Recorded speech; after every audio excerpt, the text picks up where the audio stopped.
Una buona giornata, eccoci in diretta a Focus TG, una nuova edizione in questa giornata con tanta cronaca, con gli strascichi del maltempo di ieri che ha continuato a imperversare nella nostra regione, se sul fronte diciamo vicentino, bassanese la situazione ha cominciato a normalizzarsi, anche quello padovano, abbiamo visto tutte le immagini che sono arrivate da Campo San Piero. Ecco, il maltempo ieri si è abbattuto invece sulla pedemontana trevigiana, vittoriese, coneglianese, la zona di San Vendemiano, battendo duro purtroppo perché oltre alle piogge molto abbondanti, un violento nubifragio che ha allagato strade trasformandole, ci ha detto la gente, in torrenti e allagato scantinati e garage, è caduta anche una fitta, un'abbondantissima grandine che ha ricoperto come una coltre bianca, come una nevicata di fatto le aree verdi, i marciapiedi, risparmiando un pochino le strade dove le macchine naturalmente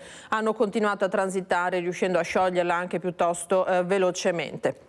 Torneremo tra non molto proprio in quella zona con il nostro Alessio Conforti, che è sul posto insieme a Tommaso Migot, ma parleremo anche di politica. Intanto vi do conto di due episodi che riguardano la strada, purtroppo un incidente mortale che ha riguardato il territorio di Rovigo, una persona è morta, una seconda è rimasta ferita in un sinistro che si è verificato sulla strada regionale 6 nel territorio di Stienta, quindi siamo come detto in provincia di Rovigo. Per causa del vaglio dei carabinieri sono entrate in collisione una Chevrolet Captiva e un autocarro DAF. Nell'impatto è morto il conducente della macchina, mentre un passeggero è rimasto ferito in maniera seria e trasportato all'ospedale di Ferrara. Questo per quanto riguarda la provincia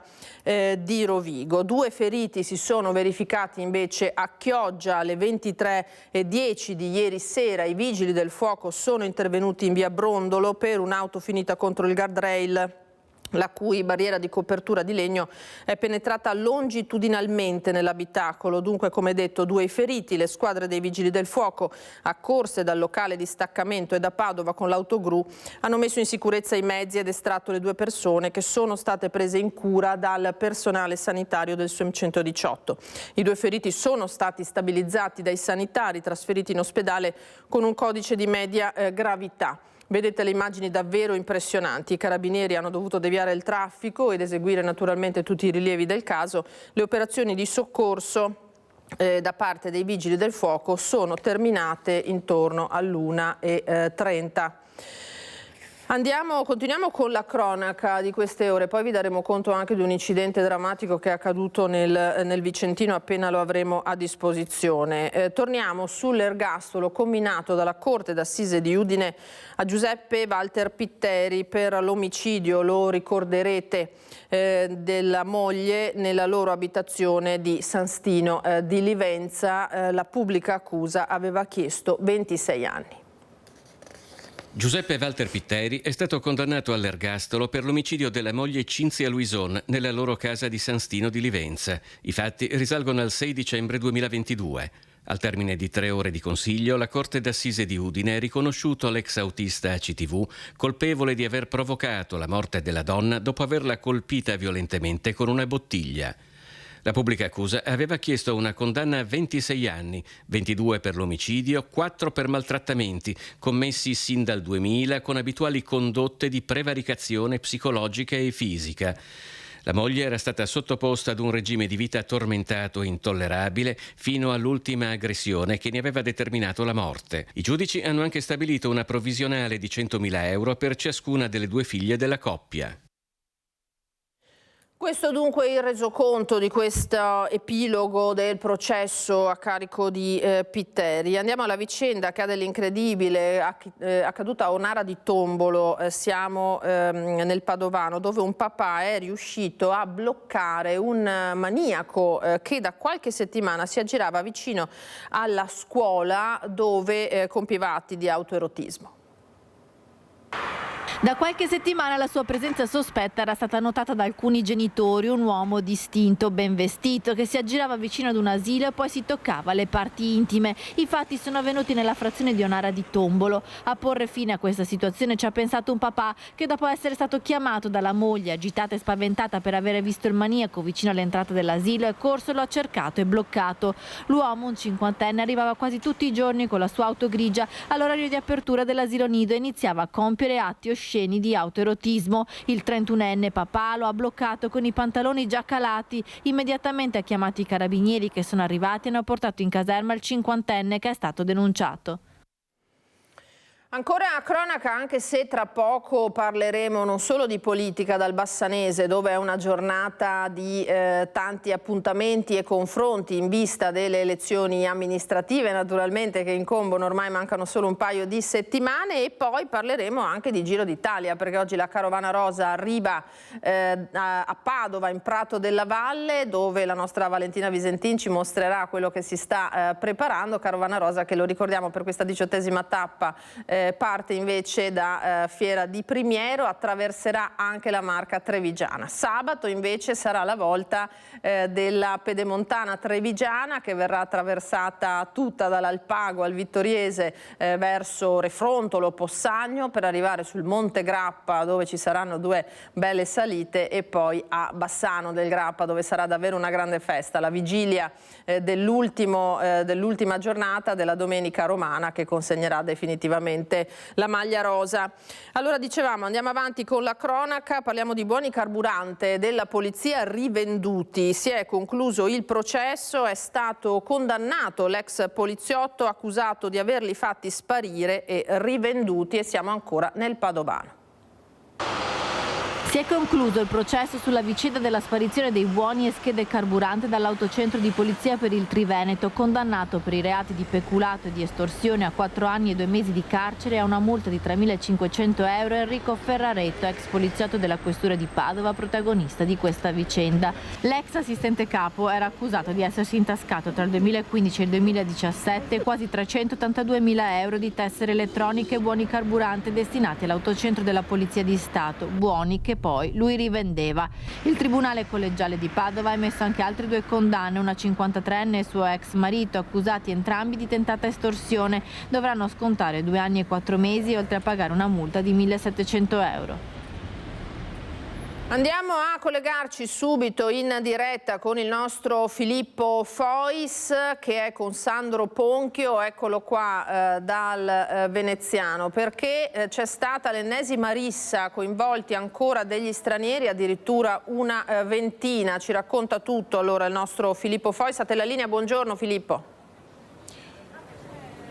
Buongiorno Lina, buongiorno ai telespettatori di Rete Veneta. Hai detto bene, almeno una ventina di persone sono state protagoniste di una violentissima rissa che si è consumata qui in questa zona. Noi siamo accanto al Rio di Cannareggio nella notte tra martedì e mercoledì. Erano in 20, erano, secondo alcune testimonianze, armati di spranghe. A un certo punto si sono sentiti anche dei colpi di pistola.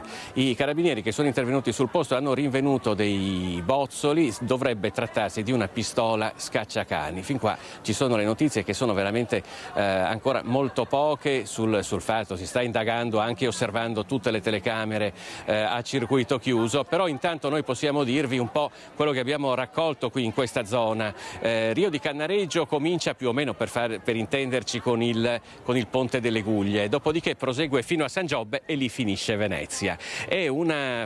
Sono 2 fondamenta che negli ultimi 15 anni si sono popolate di locali. Uno nuovo, ci hanno detto, l'hanno aperto proprio l'altro giorno, e siamo paralleli alla fondamenta degli Ormesini e alla fondamenta della Misericordia, che sono uno dei centri della movida veneziana. Questo movimento si sta spostando lievemente anche in questa zona, tant'è vero che alcuni dei commercianti che sono qui da più tempo hanno detto che ultimamente si stanno vedendo girare anche delle brutte facce, e ci siano già diversi punti di spaccio che avverrebbe anche a partire dal pomeriggio. Generalmente le zone di spaccio a Venezia sono il Campo Santa Margherita, Campo Santi Apostoli e la zona del Mercato Vecchio di Rialto. A quanto pare, almeno da quello che per ora abbiamo raccolto, si sta espandendo anche in quest'area e forse le persone che sono state coinvolte in questa rissa erano coinvolte appunto in un giro di stupefacenti. Linea. Grazie Filippo, purtroppo l'ennesimo episodio, no, che riguarda il territorio. Grazie a Filippo Fois e Sandro Ponchio. Noi apriamo la pagina ampia anche oggi, come vi annunciavo, del Maltempo, perché il nostro Alessio Conforti è ritornato con Tommaso Migot nel Coneglianese, dove si sta intervenendo con volontari di protezione civile, con gli ultimi interventi dei vigili del fuoco per riportare alla normalità una situazione davvero, una quotidianità che è stata stravolta ieri dal violento nubifragio che si è verificato. A te Alessio, ecco ti vedo, buongiorno, a te la linea. Buongiorno Lina, buongiorno ai nostri telespettatori, un buongiorno anche da Tommaso Migot che ci segue per la parte tecnica. Siamo in via Maggior Piovesana, sede del centro operativo comunale qui di Conegliano, assieme a Gabriele Pado, anche il coordinatore della protezione civile, che con i suoi volontari ieri sera per il pomeriggio e poi fino a tutte le ore seguenti sono stati impegnati nelle operazioni di soccorso a seguito della grandinata che abbiamo raccontato, con strade caratterizzate insomma da coltre di grani appunto che sembrava neve, ma soprattutto poi per gli allagamenti che hanno riguardato questa località della Marca Trevigiana. Buongiorno Gabriele, qual è il punto della situazione ormai a diverse ore dal fenomeno temporalesco? Buongiorno ai telespettatori, buongiorno a voi. Allora noi siamo oggi siamo tranquilli, però ieri sera alle 16:40 dalle prime chiamate che abbiamo avuto dai vigili del fuoco insieme al sindaco siamo usciti a controllare il territorio e nel rientro con i vigili del fuoco abbiamo fatto il punto di situazione e abbiamo fatto intervenire in sinergia con loro le squadre di protezione civile. Avevamo circa 120 uomini della protezione civile e del volontariato che sono venuti a dare una mano e per ieri sera alle ore 11:30 mezzanotte siamo riusciti a liberare sia i scantinati sia quelle poche abitazioni che avevano acqua all'interno. Però la situazione ieri è stata un po' grave, nel senso che tutta la grandinata che è stata era talmente fina che è andata a ostruire tutte le caditoie della strada e la pioggia che è arrivata subito dopo ha fatto sì che l'acqua entrasse nelle abitazioni della città. Ecco, proprio a proposito degli allagamenti, noi abbiamo raccontato quanto accaduto in via Friuli a Conegliano, al condominio Monticano, dove purtroppo l'acqua è arrivata all'interno dei garage, arrivando addirittura a 1,80 m, all'interno c'erano delle vetture. Siamo passati poco fa con Tommaso Migot, la situazione fortunatamente è rientrata, c'è stata chiaramente l'asportazione dell'acqua, ma ovviamente all'interno, essendoci poi dei beni, delle auto, si presuppongono dei danni. Voi eravate operativi anche lì ieri? Sì, lì eravamo operativi con 2 squadre nostre, 2 squadre di vigili del fuoco. Avevamo 2 idrovore della provincia di Treviso che grazie alla convenzione che c'è come comune ci hanno prestato e abbiamo in 4 ore e mezza, 5, prosciugato tutto quel scantinato, dove dentro oltre alle auto c'è un'azienda che come lavoro ha dei server e molto probabilmente sarà quell'azienda su Conegliano che avrà più problemi. Però adesso questo sarà compito dei uffici tecnici che andranno a fare la conta dei danni. Ecco, dopo Castelfranco, dopo Bessica di Loria, dopo insomma tutta quell'area là maggiormente colpita ieri, è toccato a Conegliano. Come protezione civile voi siete sempre in prima linea, ecco, che idea si è fatto anche di questi fenomeni così intensi in così poco tempo e quanti operatori ieri avevate impegnati solo a Conegliano? Allora, io da giovedì che sono fuori tra, come dicevi te, Castelfranco, Asolo, tutte le zone della Pedemontana e ho visto un po' l'evolvere di questa settimana di queste precipitazioni. Sono precipitazioni che da una parte sono prevedibili, da una parte purtroppo cambiamenti d'aria improvvisi ci portano a quello che abbiamo visto ieri qua e quello che abbiamo visto in settimana nelle altre zone della Pedemontana. Noi solo qua a Conegliano ieri avevamo 120 volontari della protezione civile e più come vigili del fuoco erano attorno a una cinquantina di vigili del fuoco. Quindi abbiamo lavorato quasi 200 persone dalle 4:30 del pomeriggio fino a mezzanotte di ieri sera. Sono state diverse le zone interessate solo a Conegliano? Solo su Conegliano avevamo all'incirca una cinquantina di interventi da fare, che come ripeto in 4-5 ore siamo riusciti, grazie alla sinergia con i Vigili del Fuoco, a liberare tutte le case che ne avevano problemi. Ecco, tra l'altro sono ancora degli interventi in corso anche nella vicina San Vendemiano, in via Mare, in via Nazario Sauro, altra località che è stata colpita dalla grandine, appunto dalla forte pioggia. Grazie a Gabriele Padovan per essere stato con noi, ovviamente buon lavoro e un ringraziamento a tutti i volontari che sono sempre, come detto, in prima linea. Prima di restituirti la linea, vediamo il contributo che abbiamo registrato qui da Conegliano in via Friuli al condominio Monticano, dove insomma sono state ore di concitazione per l'acqua che è entrata all'interno dei garage, come detto a 1,80 m di altezza. Il contributo e poi la linea che può ritornare allo studio da Conegliano è tutto. Ha piovuto tanto, decisamente.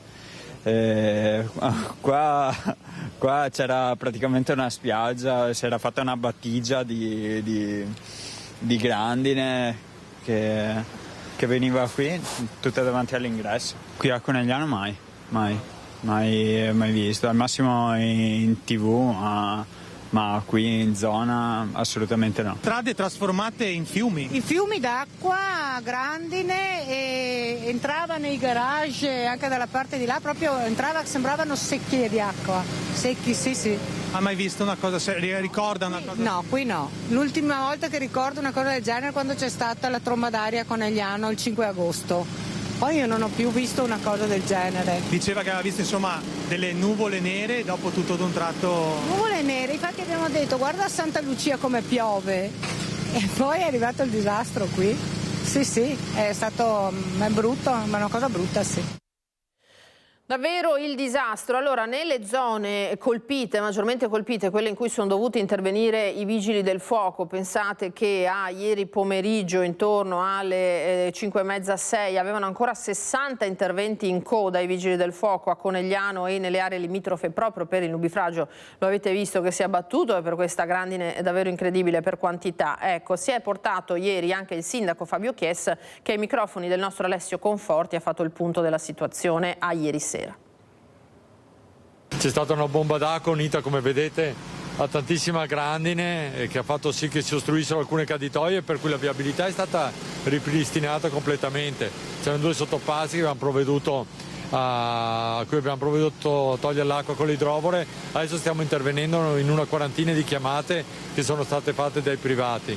Io ringrazio il prefetto che mi ha chiamato subito, abbiamo allertato i vigili del fuoco che hanno fatto venire mezzi anche da fuori città, ringrazio la protezione civile che è già sul posto e sta intervenendo, le altre associazioni che avevano, chiunque avesse un idrovoro, una pompa, sta intervenendo nei sotterranei delle case private. Penso che per questa sera la situazione sarà risolta, ma devo dire che è una cosa che non abbiamo mai visto, in termini soprattutto di grandine che è andata ad intasare alcune caditoie in alcune strade, in particolare nella zona est della città. Stiamo vagliando tutto, stiamo facendo anche una ricognizione, tenendo monitorati quelli che possono essere i danni sia alle coltivazioni che alle abitazioni. Ripeto, la viabilità è stata ripristinata subito, ma per quanto riguarda le abitazioni i danni sono tanti, siamo in sopralluogo, stiamo verificando, ma intanto cerchiamo di riportare tutto alla normalità. La nostra Anna De Roberto ha realizzato un servizio invece per fare il punto proprio sul maltempo che si è abbattuto ieri in quell'area. Andiamo a vedere anche quello che è stato poi il resoconto della situazione maltempo con il presidente della provincia Stefano Marcon. Ringrazio nel frattempo in regia i nostri Italo Morao e Renato Capoia. Vediamo il servizio.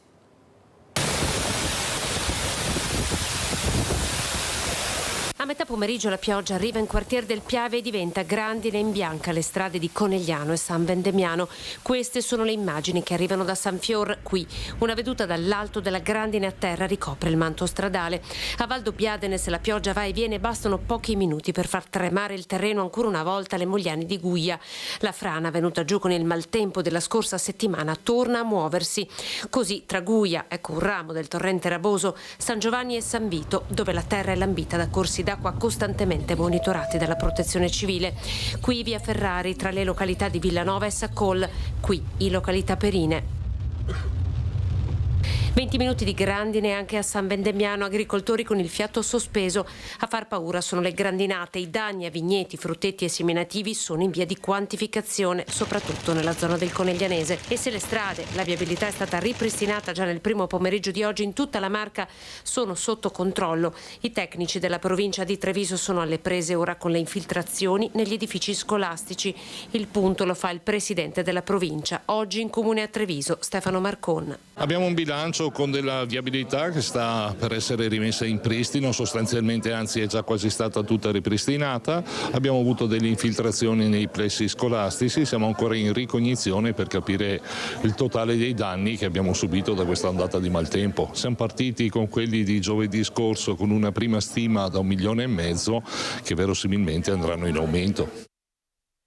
Ci spostiamo adesso verso ovest, diciamo, questo era il punto con i nostri colleghi dal Coneglianese. Andiamo verso la Castellana, che sappiamo è stata maggiormente colpita in queste ore insieme a tutto il versante padovano e vicentino. Allora, siamo tornati in queste ore a Bessica, la frazione di Loria dove il Brentone è tracimato 2 volte in una settimana, l'ultima che vi abbiamo documentato in diretta proprio l'altro giorno e che ha causato dei danni ingentissimi. I cittadini sono provati, chiedono ora rimborsi celeri naturalmente sia alle assicurazioni che alle istituzioni, ammettendo di essere in grave difficoltà perché alcuni hanno perso davvero tutto quello che c'era in casa. Almeno speriamo in quello, perché sennò veramente noi non sappiamo proprio a chi rivolgerci, perché comunque io per esempio sono assicurato, però l'assicuratore mi ha detto subito che calamità naturali non copre, quindi dobbiamo rivolgerci a altri enti e sperare, poi sappiamo che le vie sono lunghe. Carmine è insegnante elementare a Riese Pio X, ma vive a Bessica, la frazione di Loria che nell'arco di 5 giorni è stata invasa 2 volte dalle acque del Brenton, la prima con effetti devastanti sugli scantinati. Io praticamente ho perso tutto quasi, scatoloni di libri, materiale per la scuola, ho perso tutto, e tra l'altro la moto nuova, 6 mesi in garage, 2,5 m, andata. Io che sono statale, che porto avanti la famiglia, comunque devo far fronte tutto sulle mie spalle. Nel frattempo devo comunque adeguarmi a quello che è la situazione attuale. Ma la storia di Carmine è quella di tanti in questa parte di Bessica, tra via Cantoni di Sopra e via Montecristallo. Sonia ha una fioreria sott'acqua, la scorsa settimana le è finito il magazzino. Qua è stato un danno molto importante per tutti, sacrifici di vita andati in fumo. Cosa avete perso? Io ho un magazzino di una fioreria, di un negozio. Quindi tutto da buttare? Tutto da buttare. È assicurata, speriamo bene, insomma, vediamo cosa succede. La seconda tracimazione del Brenton ha sommerso il paese, ma ha trovato quasi 2000 sacchi a protezione delle case. Qui si continua a pulire e sperare. Ieri abbiamo messo i sacchi di sabbia qua, abbiamo fatto la barriera, abbiamo salvato i scantinati, però tutto quanto è andato su per i campi là e ci siamo salvati per miracolo, diciamo. Abbiamo fatto il prima possibile, che siamo salvati noi. Abbiamo suggerito a tutti i cittadini di fare delle piccole relazioni e di trasmetterle anche con rilievi fotografici ai nostri uffici, e quindi speriamo poi ci siano dei fondi da ridistribuire a chi ha avuto i danni maggiori, insomma. Cosa hai visto, papà? Tanta pioggia. Queste le testimonianze raccolte dal nostro Christian Arboit. Era Bessica, adesso andiamo a Asolo, dove sempre Christian Arboit è andato a raccogliere quella che è anche l'avvio, l'inizio della conta dei danni davvero ingenti. A dare la dimensione dell'emergenza è stato il vice sindaco.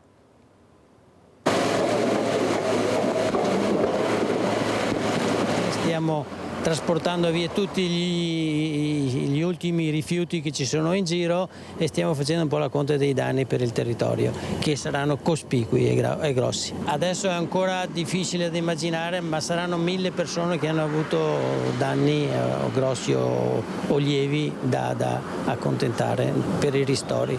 1000 tra persone e aziende? Sì, 1000 tra persone e aziende. Fissa un numero il vice sindaco di Asolo Franco Dalla Rosa, numero che dà una dimensione dell'emergenza vissuta negli ultimi giorni con un territorio ferito. Villa d'Asolo, Pagnano, la zona del Casonetto, questo l'asse interessato lungo il quale uomini e mezzi hanno operato senza soluzione di continuità. Contarina fin dal primo mattino ha smaltito ramaglie e oggetti da buttare con servizi speciali. Noi abbiamo dato il consiglio di documentare tutto sia fotograficamente sia con una lista scritta con la mano o a penna, e dopo viene trasferito il tutto agli uffici nostri comunali che provvederanno a fare una lista dei danni che ci sono stati. Nell'Asolano ha piovuto anche nelle scorse ore con il Muson dei Sassi, oggetto di continui interventi. Uomini e ruspe sono in azione e operano anche in alveo.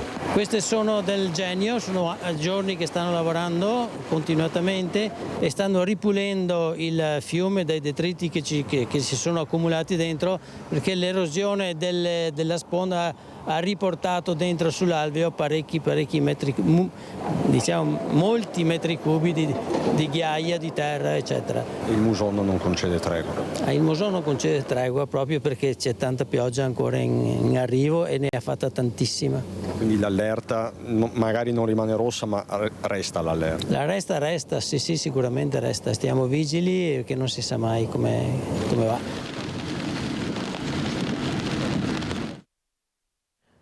L'allerta rimane, hanno detto, ed è così perché ieri la Regione ha comunque formalmente comunicato che lo stato di preallarme permaneva, perché purtroppo il tempo è instabile e fino ad almeno domenica non possiamo prevedere quello che accadrà. Sono previste effettivamente altre precipitazioni, ma dire quanto cospicue, quanto abbondanti saranno è complesso. Lo abbiamo visto anche con quello che si è abbattuto su Conegliano. Questo era il Muson, lato Asolo, diciamo, altra sponda, quella di Campo San Piero verso il Padovano. Anche lì si sta abbassando, ma sono proseguiti in queste ore i lavori di consolidamento dell'argine che aveva ceduto. Vediamo. Le ruspe non si fermano sul Muson a Campo San Piero. Il lavoro di ripristino e consolidamento dell'argine è entrato nel vivo dopo il passaggio della piena che solo 24 ore fa aveva fatto temere il peggio. La pala meccanica sposta massi e terra, un'opera condotta dal Genio Civile che durerà anche nel fine settimana, al termine della quale saranno posizionate le parancole per l'impermeabilizzazione e finalmente si potrà essere un po' più tranquilli. Dopo la grande paura dei giorni scorsi, a Campo San Piero si va verso la normalità. Le famiglie che avevamo allertato ieri sono rientrate, fortunatamente acqua è arrivata poca e solo ad alcuni, per cui insomma possiamo dire che il momento più critico è passato.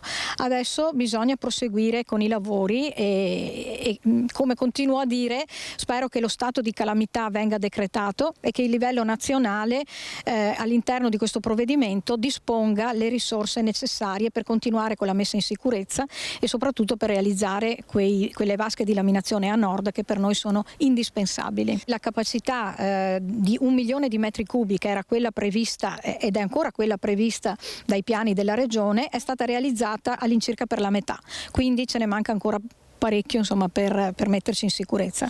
Il livello del Muson è sceso, il fiume non fa paura, ma la strada da fare per mettere in sicurezza tutta l'asta è ancora davvero tanta. Se sulla destra idraulica i lavori di consolidamento dell'argine per 1 milione di euro sono pronti a partire, la sinistra idraulica resta l'area più critica di un torrente, il Muson, che ancora una volta ha dimostrato la sua pericolosità.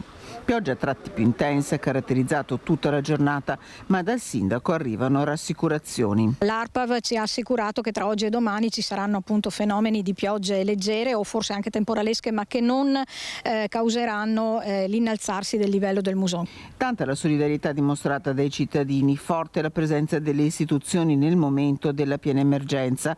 Adesso si apre la partita dei risarcimenti per chi i danni li ha subiti nella sua casa o nella sua attività. Al più presto faremo sapere tra l'altro alle persone per gli indennizi come fare. Ancora non ci è arrivata l'indicazione precisa, ma appena la avremo informeremo tutti. E un'importante informazione di servizio arriva da Saccolongo, perché dopo il violento temporale che ieri si è abbattuto intorno a mezzogiorno a Padova è stato riaperto il ponte di Creola sul Bacchiglione. Il livello del fiume si è abbassato dopo il passaggio della piena e dunque il ponte è stato riaperto. Però, come detto, attenzione, perché nella serata di oggi sono previste nuove precipitazioni anche a carattere consistente in alcune zone. Adesso andiamo nel Vicentino, allora, dal Padovano passiamo al Vicentino, perché la provincia vicentina, sappiamo, osservata speciale davvero quando c'è maltempo, purtroppo da diversi anni. Abbiamo appena nominato il Bacchiglione. A Montegalda la situazione degli allagamenti sta rientrando dopo la paura dovuta proprio alla piena di ieri del fiume. Fiume Bacchiglione che ha fatto paura fino a ieri sera. Questa strada provinciale che collega Montegalda con Montegaldella è stata chiusa perché allagata appunto fino a ieri. Siamo in compagnia del sindaco Andrea Nardin, sindaco di Montegalda. Ad oggi la situazione è rientrata? Fortunatamente sì, grande apprensione per circa 24 ore, dal momento in cui è scattata l'allerta rossa fino a quando finalmente siamo riusciti a liberare la strada che unisce Montegalda a Montegaldella. Un periodo di sofferenza ancora più grave perché si è sommato a una sofferenza che era già avvenuta qualche giorno prima, quindi la necessità di mobilitare un alto numero di volontari appunto per monitorare questa situazione molto pericolosa per l'abitato e che si è concretizzata fortunatamente semplicemente nell'allagamento della strada provinciale e poi nel successivo riequilibrio e quindi riapertura della strada stessa. Che poi qui su Montegalda incide un problema sul Bacchiglione perché arriva la piena dopo 8 ore rispetto a Vicenza e confluiscono diversi fiumi, tra cui anche il Tesina e il Retrone. Sì, noi siamo comunque al crocevia di 3 importanti assi idraulici che sono sia quello del Bacchiglione, che fortunatamente viene limitato dal bacino di Caldogno, e poi anche del Retrone e del Tesina. Purtroppo sia il Retrone che il Tesina non hanno bacini di laminazione attivi e quindi non si riescono a governare come il Bacchiglione, tant'è che anche nell'ultima emergenza il Bacchiglione si è sostanzialmente stabilizzato con l'apertura del bacino di Caldogno, mentre sia il Retrone e soprattutto il Tesina hanno continuato ad alzarsi. Questo ha provocato la chiusura sia di questo importante asse viario del ponte di Montegalda, sia anche la chiusura del ponte a Torre di Quartesolo. Lei prima mi faceva un riscontro emotivo, cioè il Bacchiglione qui fa paura perché arriva a livello strada. Sì, noi abbiamo un delta di livello di circa 6 metri dalla situazione abituale del Bacchiglione a quando il Bacchiglione è pieno. Siamo arrivati anche a 6,80 metri e veramente era impressionante vedere questo muro d'acqua che sfiorava quello che sono i limiti superiori degli argini. Confidiamo sempre che gli argini tengono e per questo ritengo sia importante ancora una volta sottolineare la manutenzione degli argini, sia per quanto riguarda l'assetto esteriore, quindi degli argini stessi, ma anche per quanto riguarda la manutenzione dei fiumi, con tutta la necessità di rimuovere gli schianti e gli alberi morti che potrebbero provocare quegli intasamenti che tanto problematici sono stati nell'Alto Vicentino. Ultima cosa, quindi si chiedono bacini di laminazione sia per il Retrone sia per il Tesina?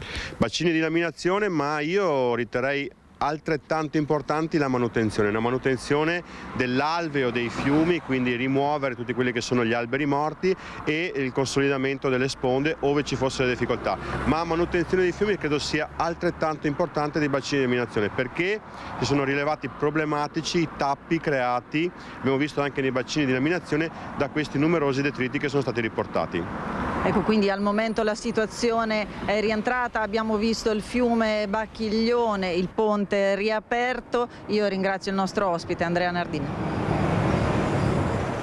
Grazie alla nostra Luisa Bertini, all'ospite naturalmente che era con lei, al nostro Simone Squarcina per la parte tecnica, per il punto sulla situazione di Montegalda. Andiamo a Sandrigo dove ieri sono rientrate le famiglie evacuate dopo la rottura del torrente Laverda. Vediamo. La situazione sta un po' rientrando, fortunatamente, questo grazie soprattutto a due fattori, il tempismo e il modo con il quale sono state coordinate le operazioni fin dai primi istanti nella giornata di ieri. E poi probabilmente anche un buon fattore di fortuna, perché il punto dove il torrente Lavarda ha rotto ha permesso appunto alle acque di defluire in aperta campagna e quindi di interessare due vie e non il centro abitato appunto di Sandrigo. Ci risultano appunto che le 20 famiglie, alcune ospitate nella notte da alcuni parenti, insomma, e 4 persone disabili sono state ospitate durante la notte dall'IPAB qui di Sandrigo e sono rientrate tutte a casa. Tutte le famiglie che ieri sono state evacuate per la notte sono rientrate, ma l'immagine di quel mare d'acqua e fango che nel giro di pochi minuti ha invaso i cortili resta impressa negli occhi dei residenti delle due vie Campi Alti e Palmirona ai due lati della Marosticana, quando poco prima delle 14 di ieri il torrente Laverda ha rotto l'argine facendo riversare l'acqua nella campagna. Questo era il livello dell'acqua che c'era ieri, era un mare di fango e questa era l'altezza che c'era e si metteva sulla cortile e ovunque è andata.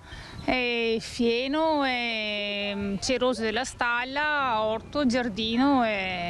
Voi avete avuto anche parecchia paura perché comunque era una potenza. Sì, nel giro di mezz'ora l'acqua si è alzata velocemente, cioè non ti affermavi, cioè la veniva sempre più marrone, diciamo. Resta la paura per i residenti che hanno potuto contare non solo sull'arrivo immediato dei soccorsi ma anche sulla reciproca solidarietà. Tanti privati si sono rimboccati le maniche fornendo il loro contributo di uomini e mezzi. Oggi è il tempo di risistemare, ripulire dal fango e si fa la prima stima dei danni. Stiamo facendo un po' la conta dei danni, non sembrano ingenti, sicuramente danni ingenti alle culture, ecco, queste culture che sono state allagate per diverse ore fino a notte fonda, insomma, e fino alle prime ore del mattino, insomma, ecco, quindi anche qui sarà da fare sicuramente una conta dei danni. E ieri c'è stata una cosiddetta bomba d'acqua, un violento nubifragio anche a Chiampo e Arzignano, 30 mm di acqua in mezz'ora con la provinciale Valchiampo allagata.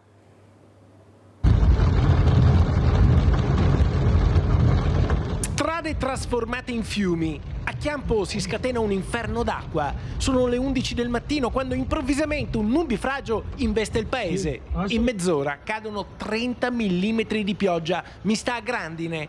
L'intensità è fortissima, violenta. Ai confini con Arzignano i canali di scolo tracimano, le vie si trasformano in torrenti impetuosi e la strada provinciale Valchiampo viene invasa dall'acqua. Il disagio più grande si è avuto nel tratto di strada provinciale in comune di Arzignano, proprio ai confini tra Chiampo e Arzignano, dove c'è stato un vasto allagamento e dove sono intervenuti fin da subito polizia locale, carabinieri e i tecnici del comune di Arzignano, che ringrazio appunto per la tempestività. Alle 11:30 è già tutto finito. 30 minuti d'inferno, poi il silenzio, la calma che segue la tempesta.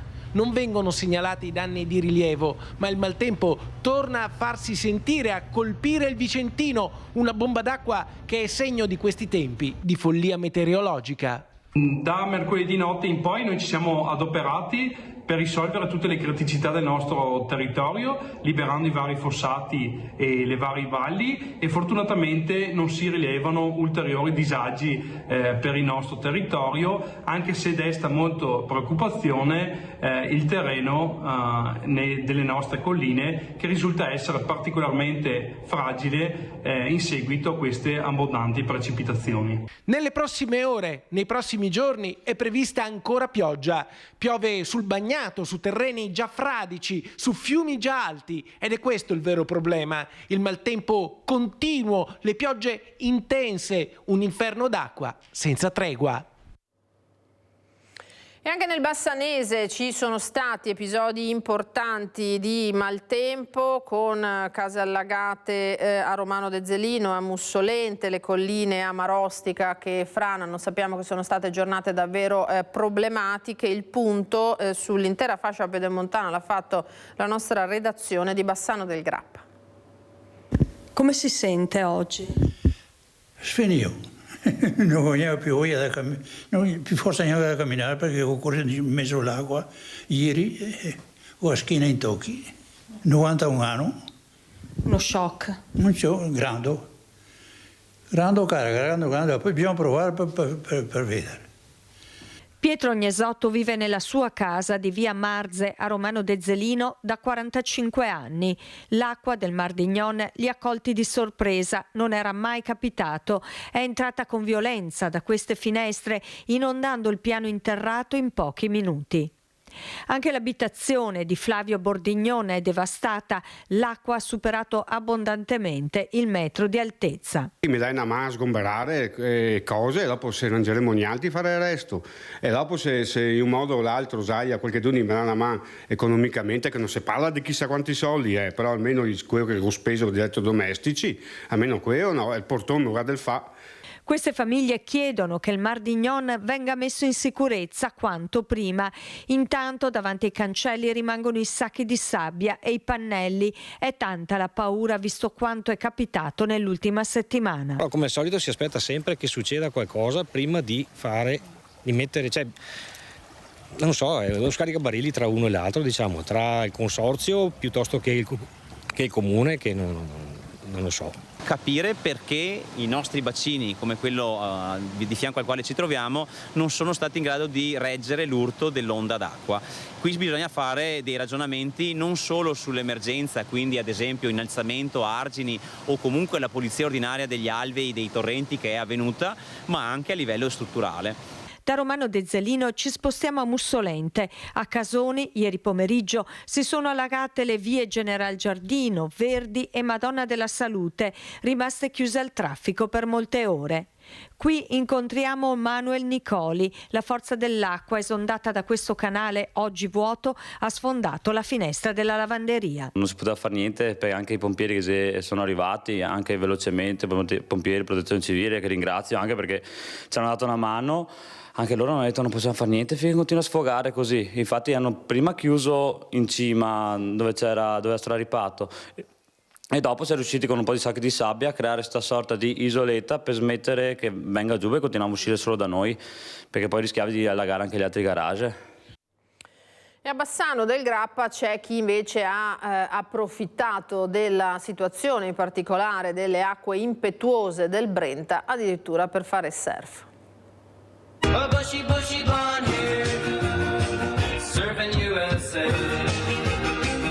Vi ricordate Surfing USA dei Beach Boys? Cambiamo la location e spostiamoci sul Brenta ed ecco la nuova hit di Sebastian, 31enne austriaco che si è avventurato nel river surfing all'altezza del Ponte Nuovo.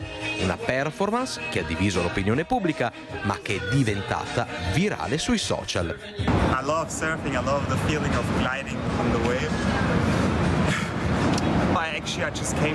Ero di rientro dal Marocco e stavo tornando a Graz quando ho visto la situazione dei fiumi e devo dire ho voluto approfittarne, quindi sono venuto qui grazie a Google Maps per fare surf sul fiume.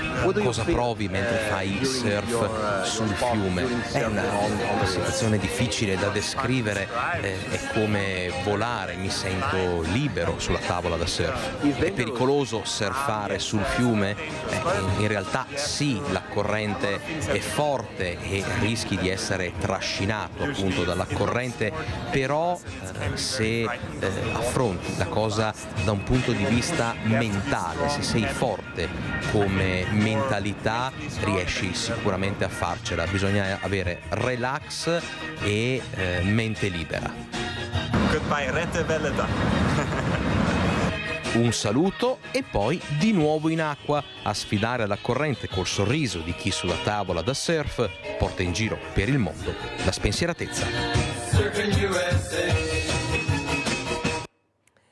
Questa è dunque la voce raccolta dal nostro Alex Giuliano. Di tutt'altro ci parlerà adesso, sempre da Bassano del Grappa, dal Ponte degli Alpini. Alex, buongiorno, ti vediamo già in diretta, perché lì in realtà si parla di politica, no? In queste settimane ci sono le amministrative, uno dei principali centri del Veneto che va al voto per le comunali l'8 e il 9 di giugno e l'atmosfera si fa frizzante, Alex. Buongiorno Lina, buongiorno ai nostri telespettatori, dici benissimo.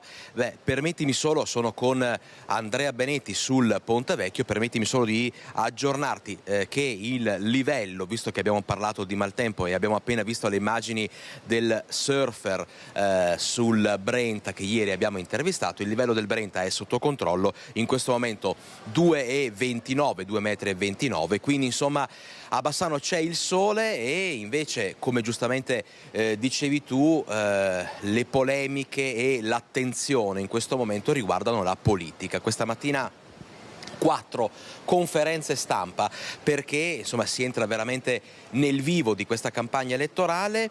Iniziamo subito col dire che il tema più sentito resta quello della sanità. Ieri abbiamo raccontato di Forza Italia che chiede un cambio di passo per quello che riguarda proprio la gestione, l'organizzazione della questione legata all'ospedale, con le liste d'attesa, con i problemi nel prenotare le visite, ma la sanità accomuna un po' tutte le forze politiche in campo, anche Roberto Campagnolo, che è il candidato unico di centrosinistra, diciamo, pone proprio l'attenzione su questo e stamattina abbiamo raccolto le sue dichiarazioni con la volontà di attivare uno sportello fisso di supporto ai cittadini proprio per le problematiche legate alla sanità. Ma dalla sanità si passa alla viabilità, perché Fratelli d'Italia propone una soluzione, diciamo, che vada a riqualificare i quartieri di Bassano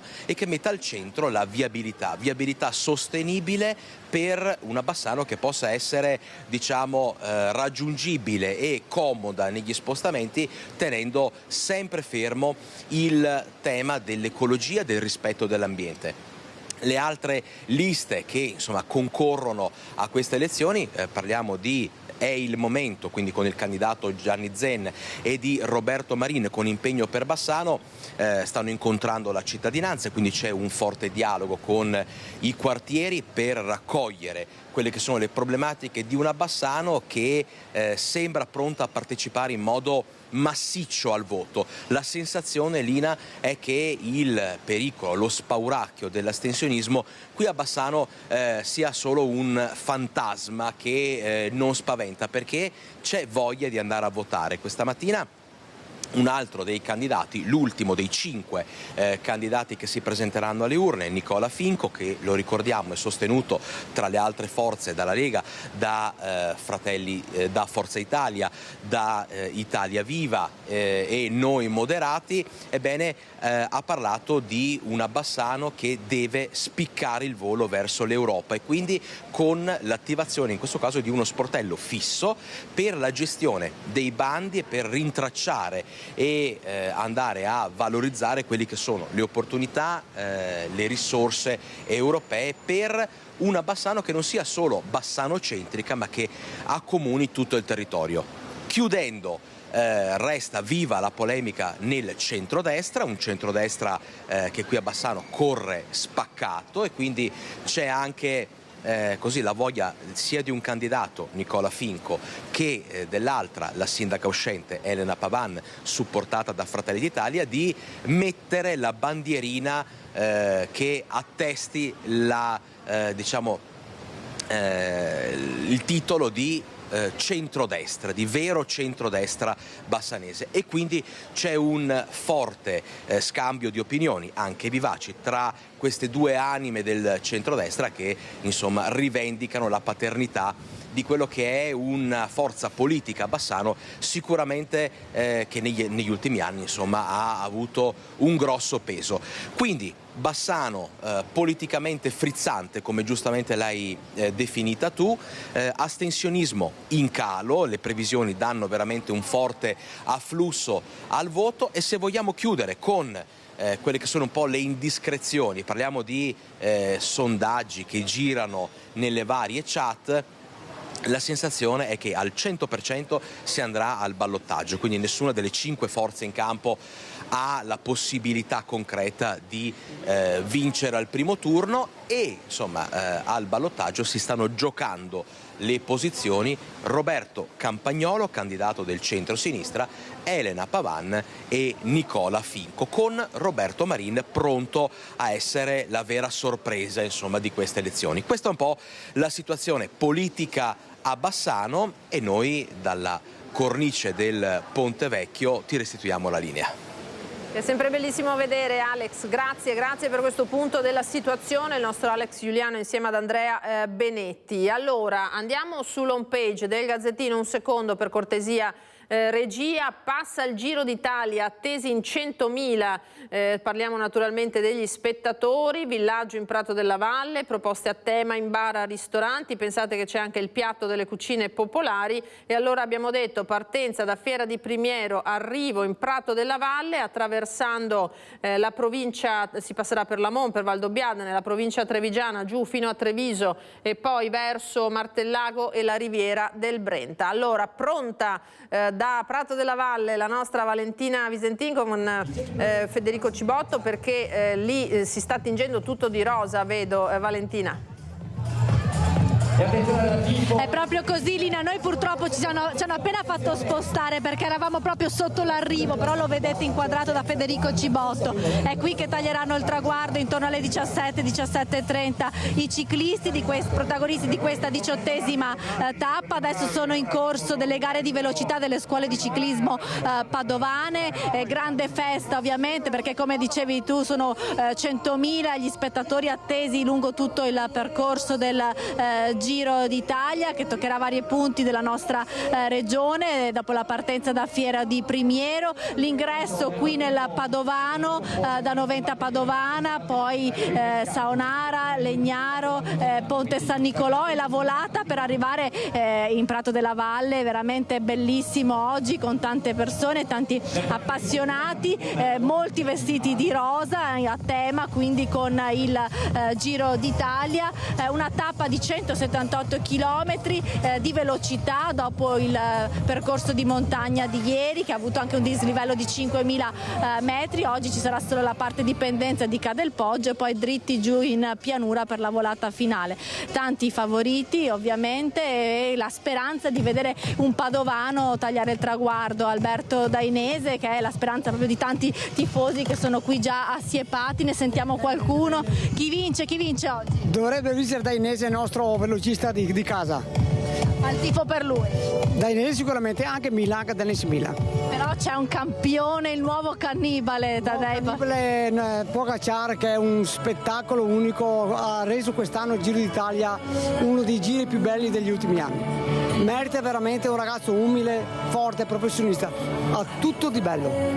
Allora chi vince oggi? Chiediamo anche a loro, chi vince oggi? Ma un punto di domanda grosso perché appunto velocisti sì, speriamo come ho detto prima che vinca un padovano, almeno per l'orgoglio della città di Padova. Avete sentito, c'è tanto tifo oggi qui in Prato della Valle, l'arrivo dicevamo intorno alle 17:30, speriamo non venga guastato dal maltempo perché sono previste delle piogge in città proprio per quell'ora, ma intanto la festa, ci si gode la festa in rosa qui in Prato della Valle. Io restituisco la linea e vi lascio con l'intervista fatta questa mattina all'assessore allo sport Diego Bonavina, che è stato insomma uno degli artefici che è riuscito a portare qui a Padova l'arrivo di tappa del Giro d'Italia. Bello, stamattina si respira un'aria frizzante, veramente bella. Noi siamo in giro da stanotte praticamente per capire come funziona, ma c'è un'organizzazione incredibile, veramente polizia locale fantastici, tutti quelli che si sono adoperati e bello, si vede tanta gente che comincia già a sieparsi lungo il percorso. Padova si veste di rosa. 24 anni attesi bene, dai, devo dire la verità. Il Giro d'Italia è un'organizzazione fantastica, è un colosso e Padova doveva farsi trovare pronta. Devo dire che con tutti gli scongiuri del caso mi sembra proprio che siamo allineati, bravissimi, veramente bravissimi, tutto lo staff che si è occupato del Giro d'Italia. Stamattina sono state addobbate le rotonde da parte con fiori, rosa, tutti a tema, poi tutta la transennatura, tutta la cartellonistica, bravissimo, veramente. Da sportivo ha un auspicio, fa il tifo per qualcuno oggi in particolare?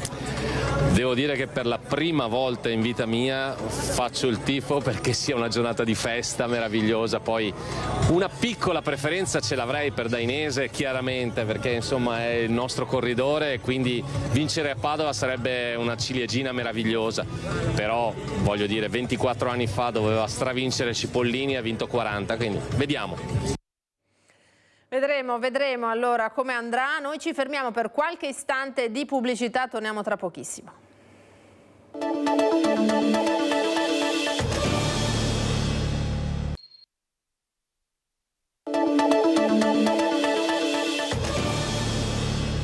Di nuovo in diretta, ben ritrovati con il nostro Focus TG in questa giornata in cui la cronaca si interseca con la politica naturalmente, ma anche con l'arrivo del Giro d'Italia che attraverserà molte delle zone da cui vi raccontiamo ogni giorno i fatti che accadono. Abbiamo detto partenza da Fiera di Primiero, poi discesa verso Valdobbiadene, la Marca Trevigiana, Treviso capoluogo e poi ancora Martellago, la Riviera del Brenta e arrivo in Prato della Valle. Vedremo che pomeriggio sarà. Sicuramente, come ci ha raccontato Valentina Visentino, un pomeriggio, una giornata di festa per Padova. Noi però purtroppo siamo costretti a tornare alla cronaca di queste ore con una notizia triste per molti versi. C'è stato un incidente grave questa mattina lungo l'autostrada A4 tra Montecchio Maggiore e Vicenza Ovest. Un camion carico di bovini si è ribaltato, ci sono 2 persone ferite, diversi animali morti purtroppo e feriti, anche in fuga lungo l'autostrada con il traffico che necessariamente è andato in tilt. Mucche in fuga in autostrada. Manca qualche minuto alle 7 del mattino quando sulla 4 tra Montecchio Maggiore e Vicenza Ovest un auto articolato carico di bovini si rovescia su un fianco. 2 persone restano ferite, alcuni animali purtroppo muoiono, altri scappano sull'autostrada. Qualche automobilista di passaggio lancia l'allarme. I vigili del fuoco accorrono da Arzignano e Vicenza. Arrivati sul posto aiutano i 2 autisti del TIR, rimasti leggermente feriti, a venire fuori dalla cabina per poi consegnarli alle cure dei medici e degli infermieri del SUEM 118. L'auto articolato, che era carico di 50 bovini, viene messo in sicurezza dai pompieri. Nell'incidente alcuni animali non sopravvivono, altri restano feriti, altri ancora rimangono bloccati, ma ci sono alcune mucche che spaventate iniziano a correre per l'autostrada e allora vanno fermate. Per questo intervengono anche alcuni veterinari assieme al personale ausiliario dell'autostrada e alla polizia stradale. Il recupero degli animali prosegue per parte della mattinata. Una situazione inusuale per un incidente la cui dinamica deve essere accertata dalle autorità competenti.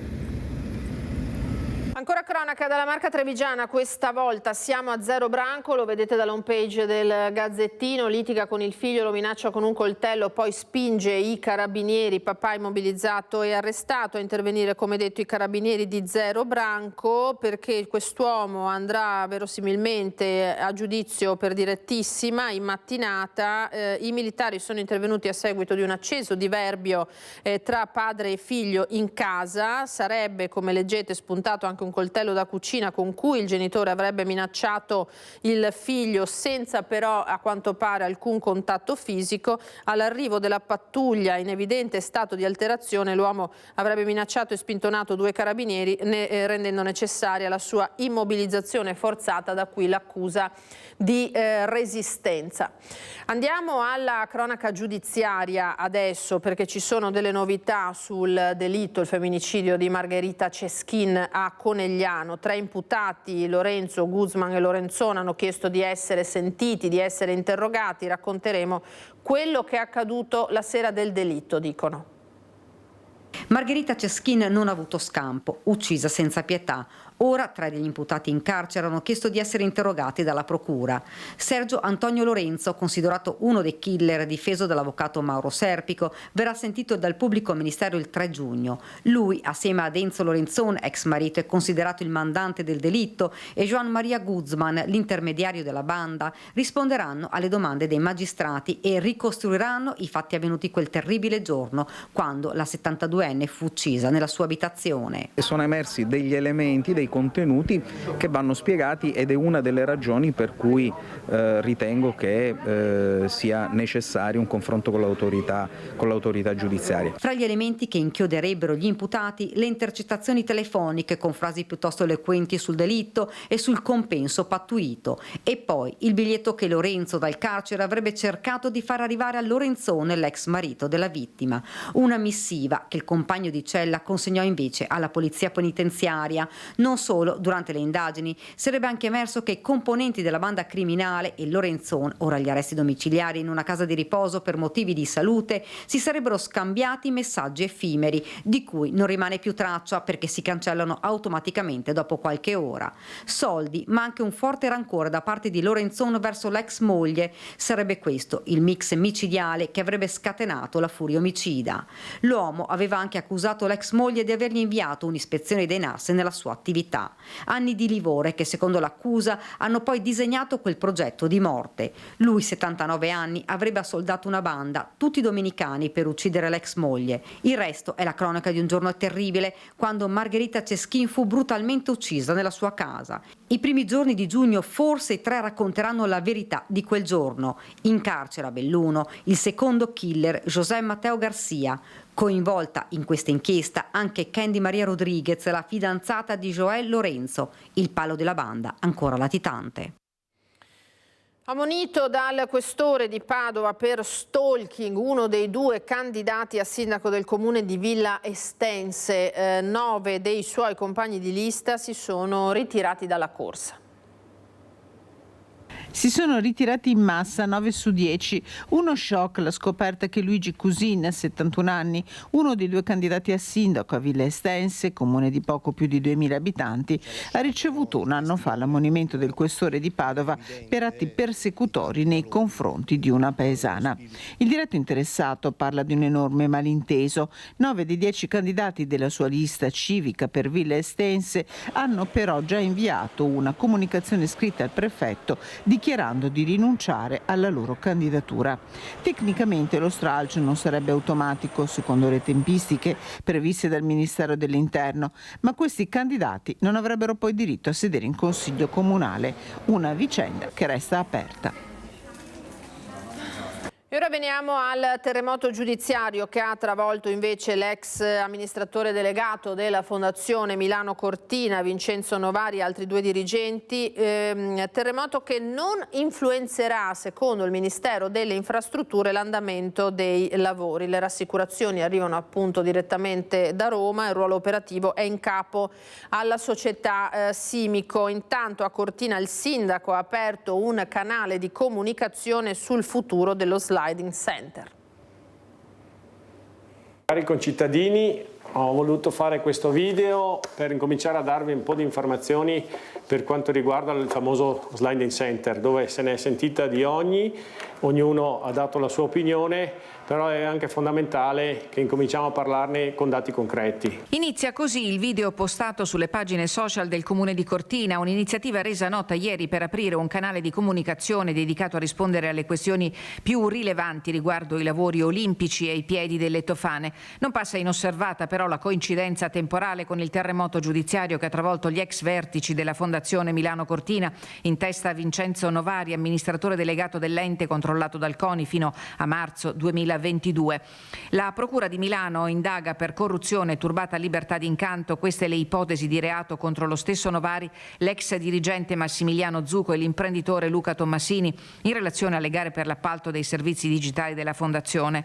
Preoccupazione è il comune denominatore delle reazioni delle forze di opposizione, fiducia nella magistratura e disponibilità nel fornire tutte le carte. I commenti del presidente della Fondazione Malagò e del ministro allo sport. La Fondazione deve essere ed è una casa di vetro, ha detto Andrea Abodi. L'andamento dei lavori è salvo, si apprende dal Ministero delle Infrastrutture, perché il ruolo operativo è in capo a Simico e dunque dalla sede municipale Gianluca Lorenzi non perde tempo e spiega in un video di 5 minuti il futuro dello sliding center in costruzione, sostenibile e non inquinante, con percorso coperto da vegetazione. Insomma, un fiore all'occhiello. Grazie agli sforzi della Regione Veneto siamo riusciti a mettere a terra un accordo di programma per far sì che si faccia insieme un programma di gestione e di valorizzazione di quello che sarà lo sliding center, sia da un punto di vista di gestione, quindi agonistica, in maniera tale da garantire al nostro sliding center una continuità della struttura. L'obiettivo è far diventare Cortina non solo sede delle gare mondiali, ma di mettere a disposizione la pista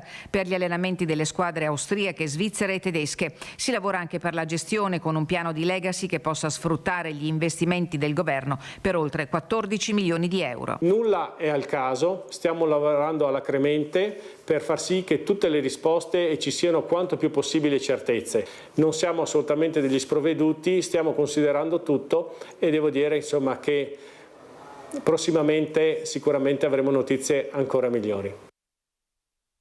Questo dunque è il quadro di un'inchiesta che anche a livello nazionale ha fatto grande scalpore. Andiamo sul sito del Corriere della Sera per parlare di altri 2 casi di cui si fa un gran dibattere in questi giorni. Oggi è il giorno dell'interrogatorio del governatore della Liguria Toti, al via appunto titola il Corriere della Sera in apertura all'interrogatorio, dalla corruzione, eccolo qua, al voto di scambio, le accuse e cosa rischia. Tra l'altro l'altra notizia di cui danno conto i quotidiani nazionali e anche le agenzie è la scarcerazione di Ilaria Salis a Budapest in Ungheria, vai domiciliari con il braccialetto elettronico, pagata la cauzione di 40.000 euro dal padre con un bonifico dall'Italia. È stata scarcerata la giovane maestra dopo 15 mesi di detenzione, dal suo alloggio potrà fare campagna elettorale perché sapete che è stata anche candidata alle elezioni europee proprio per permettere di offrirle l'immunità visto appunto il trattamento, il discutibile trattamento che le è stato riservato nelle carceri ungheresi. Parliamo di legalità oggi perché il 23 di maggio, 32 anni fa, l'uccisione del giudice Giovanni Falcone a Capaci, una strage di mafia impossibile naturalmente per tutti noi da dimenticare, anche proprio pensando a quei momenti, a quei minuti in cui apprendemmo quello che era successo in autostrada con il tritolo che fece esplodere di fatto l'auto del giudice Falcone e quella della sua scorta. Allora, la scuola secondaria Gramsci di Casale sul Sile hanno voluto ricordare i giudici Falcone e Borsellino con un murale gigante che ritrae una delle fotografie più famose, la più famosa dei 2 giudici insieme. È stata realizzata dall'artista trevigiano Manuel Giacometti proprio a ridosso di questa giornata della legalità che, lo ribadiamo, si celebra oggi.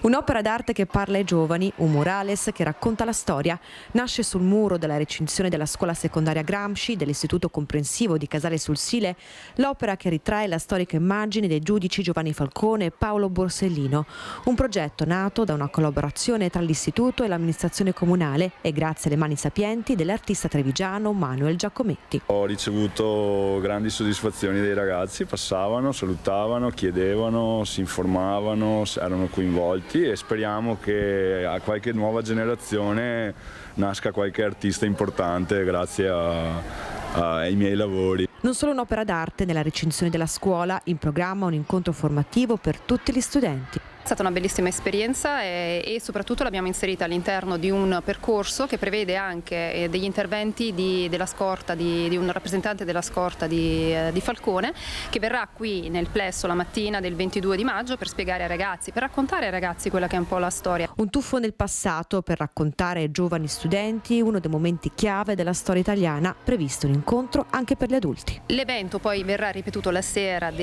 sempre del 22 maggio, aperto alla cittadinanza in modo che anche noi adulti possiamo sentire questa storia e in modo appunto da rivivere e capire qual era il senso e l'importanza di questi due servitori dello Stato che alla fine hanno dovuto sacrificare le proprie vite. E quella di ieri è stata una giornata di protesta in quel di Venezia con il Senato. Partiamo dalla prima protesta, che è stata quella degli studenti. I senati accademici di Ca' Foscari e dello IUAV hanno condannato le atrocità commesse nella guerra in Medio Oriente. Troppo poco, secondo gli studenti universitari, che da giorni occupano entrambi gli atenei e chiedono la cessazione di rapporti con diversi enti israeliani. Assemblea permanente per la Palestina libera nella sede dei Tolentini dello IUAV, l'Istituto Universitario di Architettura di Venezia, rettorato occupato nella sede centrale dell'Università di Ca' Foscari. Gli studenti chiedono la fine degli accordi con aziende implicate con la produzione di armi e legate allo sterminio del popolo palestinese e con le università israeliane che appoggiano l'invasione della Palestina. A Ca' Foscari, dove da 10 giorni gli studenti dormono in tenda organizzando assemblee, convegni, laboratori e seminari, sono da poco passate le 15 quando la rettrice Tiziana Lipiello scende in cortile al termine di oltre 5 ore di seduta del Senato accademico che ha analizzato le collaborazioni tra l'Ateneo ed enti pubblici e privati israeliani. Il Senato di Ca' Foscari, profondamente turbato dal protrarsi dei crimini di guerra contro la popolazione civile nella striscia di Gaza, torna a invocare l'immediato cessate il fuoco e la ripresa del dialogo tra le parti. Lipiello annuncia agli studenti che dalla mappatura delle collaborazioni di Ca' Foscari con Israele non sono emerse collaborazioni che si prestano ad usi militari. Respingendo la logica di un boicottaggio accademico indiscriminato, il Senato ribadisce l'importanza di continuare a garantire la libera cooperazione tra ricercatori e ricercatrici.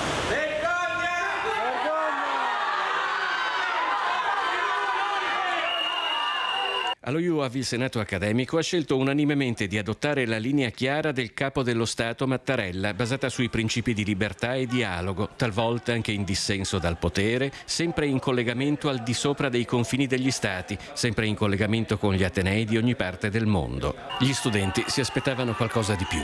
A Ca' Foscari la rettrice lascia l'assemblea, ma il dibattito prosegue. Siamo rimasti delusi e amareggiati come rappresentanti degli studenti di Senato accademico per il fatto che la governance ha risposto con un muro inossidabile rispetto alle richieste trasversali che venivano fatte. Si è deciso di non votare nessuno dei punti dell'appello che era stato portato sul tavolo da rappresentanti degli studenti, dei dottorandi, del PTA, dei ricercatori e dei docenti. Protesta di altro genere sempre a Venezia, quella rispetto al tema delle assunzioni di personale sociosanitario all'ULSS 3 dopo il presidio dello scorso 30 aprile in campo San Tomà è stato organizzato dalla funzione pubblica della CGIL del Veneto un presidio in cui i sindacati sono tornati a far sentire la loro voce. Abbiamo una graduatoria di operatori sociosanitari in questa azienda di 415 aventi diritto all'assunzione e ne sono stati assunti la metà. Chiediamo che vengano assunti tutti quanti, visto la carenza di organico che c'è in tutti i reparti e servizi di operatori sociosanitari. Vengono sospese le ferie, vengono sospesi i rifogli, non si sostituiscono le maternità. Abbiamo personale che ha vinto un concorso legittimo che è in scadenza a luglio, quindi fra 2 mesi e mezzo è scadenza e le ULSS non stanno ancora assumendo. Dopo il presidio dello scorso 30 aprile in campo San Tomà a Venezia organizzato da FPCGIL Veneto, i sindacati sono tornati a far sentire la loro voce per sollecitare la Regione a dar corso alle assunzioni di personale risultato idoneo all'ultimo concorso indetto da Azienda Zero e prorogare i termini delle graduatorie in scadenza il prossimo luglio. Ho fatto il concorso.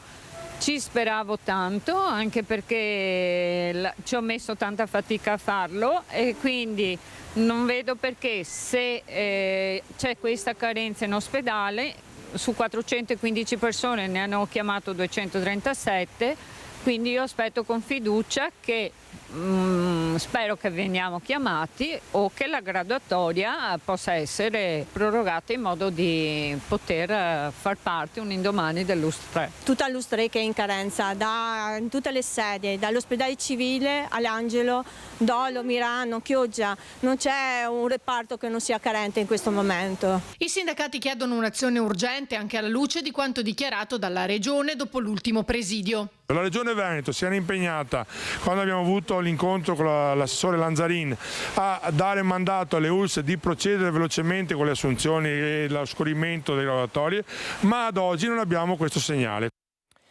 Queste allora le istanze di sindacati e lavoratori. Noi ci fermiamo ancora per un veloce break, torniamo tra poco.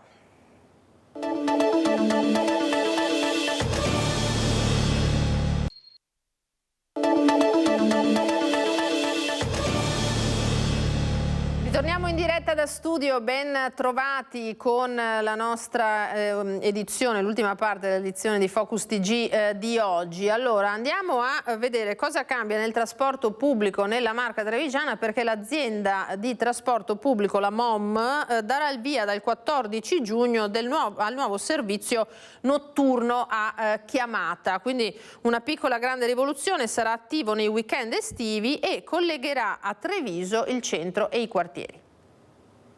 È un servizio serale, un servizio che va dalle 20:30 fino alle 24 e anche oltre. È un servizio dedicato con 262 fermate, un servizio on demand, quindi un servizio moderno, attuale. È con questo spirito che a Treviso dal 14 giugno al 7 settembre dalle ore 20:30 a mezzanotte sarà attivo MOM+, il servizio sperimentale di trasporto pubblico on demand, attivo nelle sere d'estate di venerdì e sabato. Le sperimentazioni che noi abbiamo intenzione di fare è a Treviso per quanto riguarda la parte serale, a Villorba per quanto riguarda le ore di morbida durante il servizio e a Vittorio Veneto la stessa identica cosa. Uno si prenota, c'è un'app dedicata oppure c'è anche un numero di telefono, la possibilità di chiamare 7 giorni prima oppure 30 minuti prima. Il sistema in base alle prenotazioni fa una linea particolare nell'ambito dell'area interessata. L'utente potrà prenotare il proprio viaggio da 7 giorni fino a 30 minuti prima della partenza. L'avevamo annunciato da tempo e partiamo qui con il capoluogo con questi servizi sperimentali a chiamata serali. Metto in evidenza il fatto che qui partiamo con una sperimentazione serale, era atteso anche dal PUMS del Comune di Treviso e quindi dal 14 giugno noi partiamo con la possibilità a tutti coloro che vorranno utilizzare di questo servizio di prenotarsi o attraverso l'app o col numero di telefono, un servizio che è garantito fino alle ore 24 dei weekend che vanno da giugno a settembre. Al servizio saranno dedicate 262 fermate e 3 mezzi elettrici dotati a bordo di una console per guidare l'autista a gestire le prenotazioni e i percorsi. L'area vasta per quanto riguarda il capoluogo coinvolgerà 15 km quadrati. Un servizio serale, notturno, che quindi consente a una moltitudine di utenti, tra cui mi viene in mente i lavoratori che a fine orario di lavoro non avevano il mezzo pubblico e con questo sistema potranno utilizzare il trasporto pubblico per rientrare in casa, così come ai turisti che potranno muoversi anche in orario serale fra i vari quartieri, o i residenti che potranno godersi la città anche dopo cena non utilizzando il proprio veicolo ma utilizzando un autobus. L'accesso al servizio infine prevede l'utilizzo dei titoli di viaggio urbani senza costi aggiuntivi. Tutti coloro che sono in possesso di un abbonamento urbano per l'area di Treviso avranno incluso anche l'utilizzo del servizio a chiamata. Queste dunque le novità. Dovremo avere in collegamento telefonico il nostro graditissimo ospite, come sempre, Don Dante Carraro, direttore di QAM Medici per l'Africa di Padova. Buongiorno Don Dante, mi sente? Sì, buongiorno, chiedo scusa per il collegamento via telefono, funziona con Skype meno. Non si preoccupi, ecco, ha un po' svelato in retroscena Don Dante, dovevamo averla collegato via Skype. Lei è però a Roma, non è in sede, insomma è in viaggio, è sempre occupatissimo. Noi volevamo con lei fare il punto sulle attività del QAM, anche perché lei mi pare sia di rientro dal Centro Africa in partenza per l'Etiopia, quindi c'è molta carne al fuoco, molte attività che state portando avanti. Ci faccia un po' il punto della situazione, di quello che state facendo, se possibile. Certo, Repubblica Centrafricana è un paese che è stato abbandonato così, insomma, recentemente, negli ultimi 2 anni, dalla Francia per motivi di natura politica, e a soffrirne di più è la popolazione, motivo per cui gli obiettivi sono 2. Uno, continuare il lavoro che stiamo facendo nell'unico ospedale nel cuore della capitale, Bangui, un ospedale pediatrico, l'unico del paese, 260 posti letto, e che è in capitale, gestito da noi assieme agli operatori locali. Abbiamo un team di una decina di persone, lo stiamo rimettendo in sesto, facendo formazione del personale locale e dando risposta ai 70.000 bambini che visitiamo ogni anno, ai 15.000 ricoveri di bambini gravi che vengono curati, gestiti in capitale. E poi l'ultima sfida, io sono andato giù proprio per questo, nel nord del paese, a Bossangoa, in questo distretto di 200.000 abitanti, c'è un ospedale molto più piccolo, 120 posti letto, e una maternità completamente abbandonata. E allora il nostro compito, proprio perché abbiamo a cuore in particolare le mamme e i bambini, il momento del parto, il momento della nascita, abbiamo inviato lì 2 volontari, Enzo e Ottavia, esperti medici che vivono e lavorano in questo ospedale, e adesso pian piano con le autorità locali il primo obiettivo immediato che abbiamo è quello di rimettere in sesto la maternità, un luogo dove le mamme possano partorire in maniera decente, dignitosa, e poi in prospettiva da qua ai 3-5 anni anche una scuola di formazione per ostetriche, che è il nostro mandato principale, per dare una risposta in un paese fragile che però ha bisogno di questa attenzione e cura, proprio perché in questa condizione di contesto internazionale è stato anche messo da parte, quasi abbandonato, e a soffrire di più è la povera gente. Certo, e soprattutto in un momento di estrema fragilità e vulnerabilità come quello del parto, no? Che immaginiamo, Don Dante, in paesi come quelli costituisca ancora un gravissimo rischio per la vita di mamme e bambini, viste le condizioni in cui avviene. Lei ha accennato proprio allo scenario internazionale e mi veniva da chiederle questo. In questo scenario che si è complicato, almeno dall'occhio di noi europei, poi voi che naturalmente l'Africa la vivete da molti anni, è probabile, insomma, che mi dia una risposta diversa da quella che sto dicendo. A me sembra che si stia complicando. Ecco, voi come vi siete trovati? Come riuscite a portare avanti le vostre attività in una situazione così complessa? Vediamo se Don Dante mi sente ancora. Mi sente Don Dante al telefono? Ecco, può essere che sia caduta la linea, Don Dante, vediamo se riusciamo a recuperarlo. Sì, pronto? Eccolo sì. Qua. La sentiamo, ecco, Don Dante. Non so se ha sentito la mia domanda. Il contesto internazionale come incide in Africa? Purtroppo incide in maniera estremamente negativa, perché sia in termini di attenzione, nel senso che l'Africa negli ultimi 3 anni, 4 anni è stata abbandonata proprio perché l'attenzione anche dei media, della gente, dei giornali è tutta concentrata negli scenari di guerra. La guerra come effetto collaterale ha anche questo, tirare via l'attenzione da paesi, da continente come quello africano, per concentrarla lì dove c'è solo la guerra, e dall'altra anche le risorse. Quindi è un momento particolarmente acuto dove il rischio per i paesi africani e per le popolazioni africane è di essere ulteriormente abbandonati.